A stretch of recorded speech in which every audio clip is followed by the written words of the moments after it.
Bayangkan kamu dan teman-teman berada di tengah gelapnya malam di kaki Gunung Salak.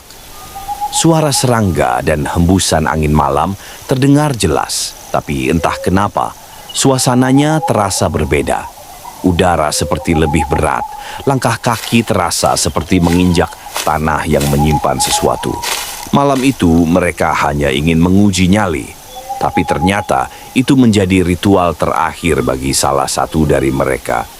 Uji nyali bukan hal asing di kalangan anak muda Indonesia, apalagi kalau dilakukan di tempat-tempat yang dikenal angker. Dan Gunung Salak sudah jadi legenda. Banyak cerita menyeramkan bermula dari sana. Dari pesawat yang jatuh tanpa sebab, suara-suara aneh di tengah malam, hingga pendaki yang hilang tanpa jejak. Namun, kisah ini berbeda. Ini bukan tentang pendakian, tapi tentang sekelompok pemuda yang datang hanya untuk merasakan sensasi adrenalin. Mereka datang membawa kamera, lilin, dan keberanian yang mereka kira cukup untuk menantang dunia lain. Salah satunya adalah Reza, seorang mahasiswa jurusan komunikasi, yang konon sangat skeptis dengan hal-hal mistis. Dialah yang paling berani, atau mungkin paling nekat. Sebelum uji nyali dimulai, mereka melakukan ritual kecil-kecilan.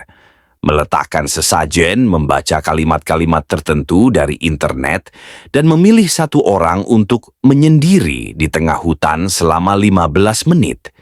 Reza langsung mengangkat tangan. Katanya, ini cuma permainan, nggak perlu dibawa serius. Temannya merekam dari jauh, sementara Reza duduk sendiri, dikelilingi lilin yang membentuk lingkaran. Awalnya, semua tampak normal. Reza bahkan sempat menyindir teman-temannya yang gemetaran. Tapi 5 menit kemudian, kamera mulai menangkap hal-hal aneh. Suara langkah kaki yang tidak berasal dari tim mereka, cahaya lilin yang tiba-tiba padam satu persatu, dan suara Reza mulai berubah. Dia tidak lagi menyindir. Dia seperti berbicara sendiri atau dengan sesuatu yang tidak terlihat. Temannya panik, memanggil-manggil dari jauh, tapi Reza tidak menjawab. Mereka akhirnya mendekat dan menemukan lingkaran lilin itu sudah hancur, dan Reza tak sadarkan diri.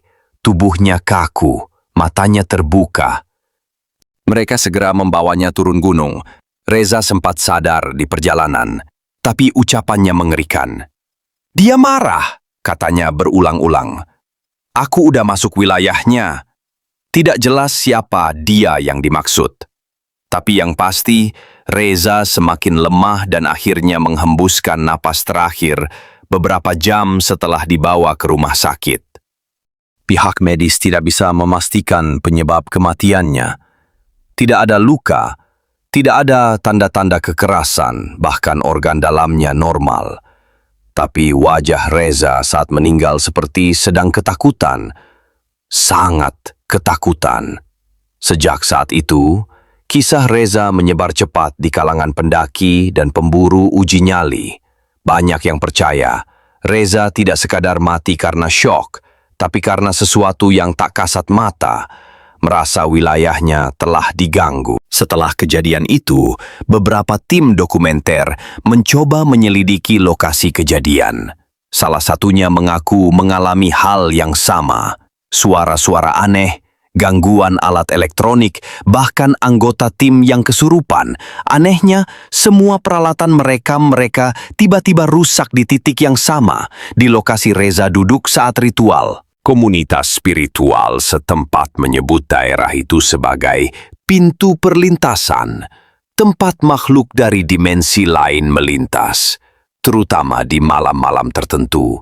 Ritual, meski iseng, dianggap sebagai bentuk pemanggilan dan bisa memicu kemarahan penghuni lama yang tak kasat mata. Cerita ini meninggalkan banyak pertanyaan. Apakah benar Reza hanya meninggal karena panik? Atau ada kekuatan lain yang bermain? Apakah tempat seperti Gunung Salak memang memiliki semacam energi yang tak bisa dijelaskan logika? Yang jelas bagi mereka yang pernah datang ke sana, Uji nyali bukan lagi permainan. Ini bukan soal berani atau tidak, tapi soal tahu batas dan menghormati tempat yang bukan milik kita. Jadi lain kali jika kamu diajak uji nyali, terutama di tempat yang sudah dikenal angker seperti Gunung Salak, pikirkan baik-baik, karena beberapa ritual walau terdengar sepele, bisa jadi pemicu bencana. Dan dalam kasus Reza mungkin, dia bukan hanya menguji nyali, tapi tanpa sadar telah mengundang sesuatu yang tidak seharusnya. Jika Anda suka video seperti ini, jangan lupa subscribe di balik cerita. Karena setiap kisah menyimpan sesuatu yang belum terungkap